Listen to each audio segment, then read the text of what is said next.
Sayangnya, pernikahan dini dianggap sebagai satu-satunya solusi buat melegalkan seks pada remaja.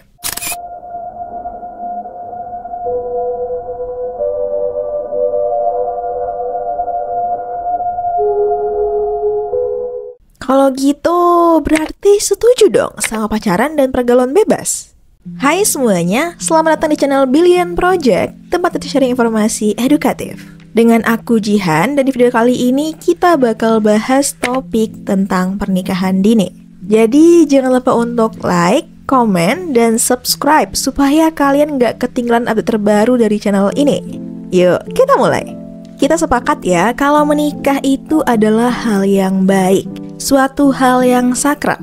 Makanya harus banyak bekal nih buat ngejalanin hal yang sakral itu. Karena nikah gak cuma sekadar aku, kamu sah, terus udah. Masih terus bersambung nih tanggung jawabnya dan makin besar karena statusnya udah jadi suami istri. Terus lanjut punya anak dan jadi orang tua.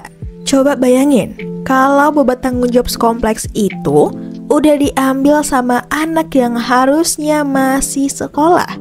Nah bener, pasti akan gak optimal dan bahkan nimbulin masalah baru. Iya, masalah yang makin kompleks. Di waktu yang sama, teman-temannya bisa fokus ngerjain PR sekolah. Dia juga ngerjain PR sih, tapi R-nya rumah tangga alias pekerjaan rumah tangga.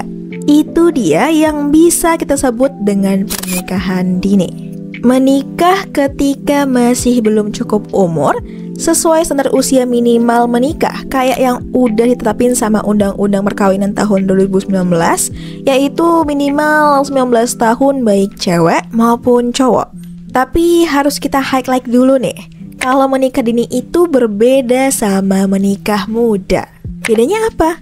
Kalau nikah dini itu dilakuin sama anak remaja yang belum genap 19 tahun. Sementara nikah muda dilakuinnya sama orang yang udah masuk usia dewasa awal, dihitung mulai usia awal-awal 20-an. Sayangnya meskipun udah ada aturan nggak boleh nikah dini, tetap aja kasus pernikahan dini di Indonesia itu tinggi. Data UNICEF tahun 2023 ngasih tahu bahwa Indonesia ada di peringkat keempat di dunia untuk jumlah anak perempuan yang menikah dini. Angka ini bikin Indonesia jadi peraih kasus pernikahan dini terbesar di ASEAN. Ya gimana enggak, malahan angka dispensasi nikah makin naik banget. Kayak di tahun 2020 yang besarnya nyampe 173%. Ngehindarin zina alasannya, padahal justru nikah dini adalah bentuk eksploitasi anak karena ngambil paksa hak-hak mereka, utamanya hak pendidikan. Dalam praktiknya, nikah dini banyak dilakuin sama anak atau remaja perempuan dibanding laki-laki. Ini pun gak lepas dari stereotip perempuan yang dianggap bisa ngurangin beban ekonomi keluarga lewat cara nikah. Padahal, justru hal ini bisa nyumbang angka kematian ibu dan bayi sebanyak 30%. That's why nikah dini jadi concern kita semua karena risikonya nggak cuma buat mereka yang ngelakuin aja, tapi juga buat banyak orang dan bangsa kita. Karena kalau dicuekin nih, salah-salah justru malah nambah beban baru buat negara kita. Tapi meskipun kita udah tahu nikah dini ini dampaknya kurang baik, kenapa ya masih banyak orang ngotot untuk nikah dini? Semakin dilarang, semakin dikejar. Dan kalau dari sisi psikologi, hal-hal apa aja ya yang bakal mereka lewatkan? Ini pasti nggak lepas dari budaya di masyarakat ya, yang menganggap nikah itu udah kayak prestasi. Kesannya kalau nggak nikah-nikah, kayak dianggap gagal banget. Gak usah ngebayangin jauh-jauh deh, kita lihat aja tante-tante kita kalau pas lebaran. Pertanyaan keramat apa yang sering keluar? Yes, bener. Kapan nikah nih? Ih udah umur segini kok belum nikah-nikah? Akhirnya tanpa sadar hal-hal kayak gitu jadi stigma kalau menikah adalah prestasi yang makin cepat, jadinya makin bagus. Apalagi nikah itu kan kadang dinilainya lewat pesta atau maharnya. Semakin mewah dan semakin mahal pernikahan, status sosial di masyarakat akan lebih dihargai. Nah dari situ tuh muncullah kebanggaan tersendiri. Ada pride di situ. Nah, rasa bangga inilah yang akhirnya munculin self-esteem atau harga diri yang terpenuhi. Sementara harga diri ini emang salah satu kebutuhan dasar manusia. Makanya nggak heran dong ya, orang bisa craving buat ngelakuin hal ini. Tapi nggak berhenti di situ. Orang bela-belain nikah dini biasanya karena katanya mau menghindari zina. Karena kan kayak di mana-mana sekarang tuh anak remaja udah punya pacar. Terus mirisnya lagi, kalau pacarannya tuh udah berlebihan. Akhirnya, pandangan masyarakat menganggap kalau pacaran atau hubungan tanpa ada ikatan yang sah, risikonya bisa dianggap aib dan dianggap nggak baik. Yang kalau kelewatan, risikonya bisa sampai seks bebas dan hamil di luar nikah. Jadinya malah bikin malu keluarga, ya mending nikah aja. Makanya itu, keputusan menikah justru dianggap lebih bercitra baik di hadapan masyarakat. Tapi tunggu dulu, apa iya solusinya harus dengan nikah? Seakan-akan tujuan nikah adalah bentuk melegalkan zina untuk remaja. Secara nggak langsung, hal ini menggambarkan pemikiran anak remaja adalah seputar pacaran, mesra-mesraan, dan zina doang. Apakah isi pernikahan hanya untuk hal itu aja? Jelas enggak dong ya. Terus kalau pacaran aja nggak apa-apa gitu? Wait, tenang dulu. Di sini kita juga nggak membenarkan pacaran, tapi juga jelas menolak praktik nikah dini. Masih ada banyak sekali hal yang bisa dilakuin buat ngehindarin zina. Gini, otak anak dan remaja itu belum matang sepenuhnya. Khususnya di bagian prefrontal cortex, yaitu bagian yang ngatur kemampuan ngambil keputusan, kontrol emosi, dan ngatur impuls. Otak mereka baru bakal matang sekitar usia 25 tahun. Nah, di umur-umur remaja, mereka masih rawan kejebak sama blind spot. Emosinya masih labil juga. Gak heran kalau masih nyabang-nyabang nyoba pacaran dibanding fokus sama prioritasnya sebagai anak dan siswa. Makanya, mereka butuh bimbingan dari orang dewasa buat nentuin keputusan yang mau diambil. Salah satunya keputusan buat menghindar dari zina atau pergaulan bebas. Ya, nggak harus dengan menikahkan anak, bisa dengan ngajak anak buat stay on track, fokus sama prestasi di sekolahnya. Di samping itu, gejolak nikah dini bisa masih tetap eksis karena munculnya influencer yang makin meromantisasi pernikahan dini. Sekarang, apa-apa yang dilakukan anak remaja, kebanyakan kiblatnya adalah influencer. Bahkan sampai jadi tren.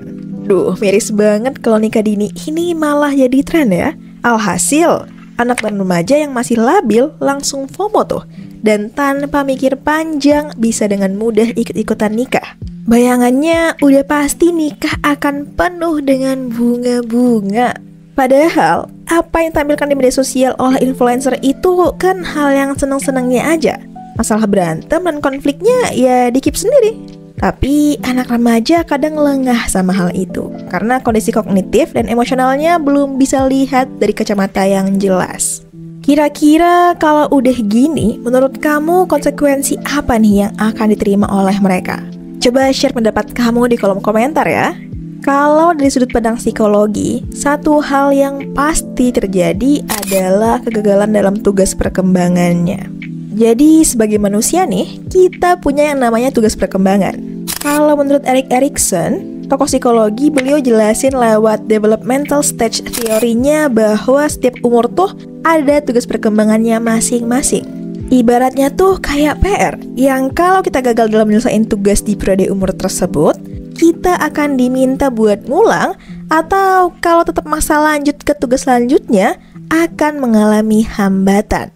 Tapi kalau berhasil lulus, kita akan jadi orang yang tumbuh sebagai pribadi yang sehat secara psikologis. Nah, di usia remaja, sekitar umur 12-18 tahun, tugas perkembangan mereka adalah identity versus role confusion. Atau bahasa Indonesianya adalah identitas versus kebingungan peran atau identitas. Udah pernah denger nggak? Nah, di fase ini, remaja lagi masa-masanya nyari identitas. Karena itulah, mereka harus banyak eksplorasi jati diri, minat, sama nilai-nilai hidup yang mau dipegang. Makanya nggak heran kalau remaja tuh masih gampang labil, masih mau nyoba ini itu. Terus kalau dia gagal atau malah nge-skip tahap ini, nantinya dia akan bingung sama dirinya sendiri. Atau istilahnya adalah krisis identitas. Sama halnya kayak nikah dini. Anak dan remaja yang udah nikah sama dengan artinya maksa naik ke tahap selanjutnya. Padahal harusnya tahap itu dikerjainnya pas udah dewasa, yaitu tahap intimacy versus isolation. Di tahap ini barulah orang dewasa itu perlu ngebangun hubungan yang serius sama pasangannya. Balik lagi ke masalah anak dan remaja yang ngotot nikah. Coba bayangin anak yang jiwanya masih pengen kesana kemari nyoba hal baru, terus tiba-tiba disuruh nikah. Pastinya gak sinkron kan? Sadar nggak sadar akan muncul perlawanan batin di sana. Misalnya dalam konteks nyari jati diri, si anak masih pengen nyari banyak temen buat main, tapi karena belum dewasa secara mental, hal-hal kayak gini bisa dicurigain sebagai selingkuh sama pasangannya. Akhirnya mau nggak mau harus nurut. Kalau nggak nurut, ya berantem lagi deh. Jadinya peluang buat nyari tahu identitas ini jadi terhambat. Kalau jadi gini, dia akan jadi orang yang terperangkap. Selanjutnya, ketika beranjak dewasa, orang-orang itu nggak bisa fokus jalanin tugas perkembangan aktualnya. Iya, akan terus dibayang-bayangi sama proses pencarian jati diri yang belum selesai. Makanya, ada istilah udah tua tapi kelakuan nggak sesuai umur. Ya, bisa jadi itu adalah salah satu risiko kalau nggak lulus di tahap perkembangan yang seharusnya.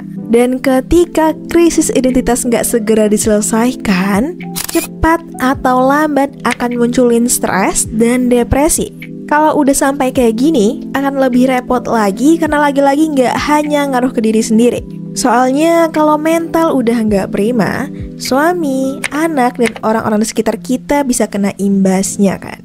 Hubungan yang tadinya diharapkan penuh bunga-bunga, justru jadi mimpi buruk yang nyata. Memang gak dipungkiri banyak sekali tantangan yang dihadapin sama anak dan remaja zaman sekarang.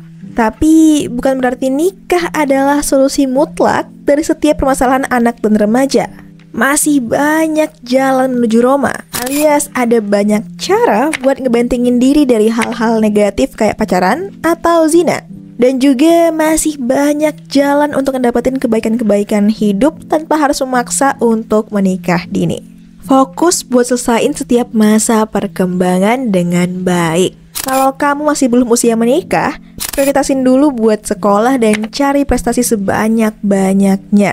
Atau seenggaknya, kamu tetap punya bekal ilmu yang cukup buat diri sendiri. Bisa mandiri, tangguh, dan siap menjalani hidup sesuai porsi diri kamu sendiri. Yuk kita ingatkan juga orang-orang di sekitar kita buat mutus rantai pernikahan dini. Remember, we only live once, so take less advance. Share video ini ke teman-teman kalian supaya nggak hanya berhenti di kita. Klik subscribe dan nyalakan notifikasinya untuk terus update dengan informasi bermanfaat yang lain. Sampai jumpa di video lainnya and have a good day.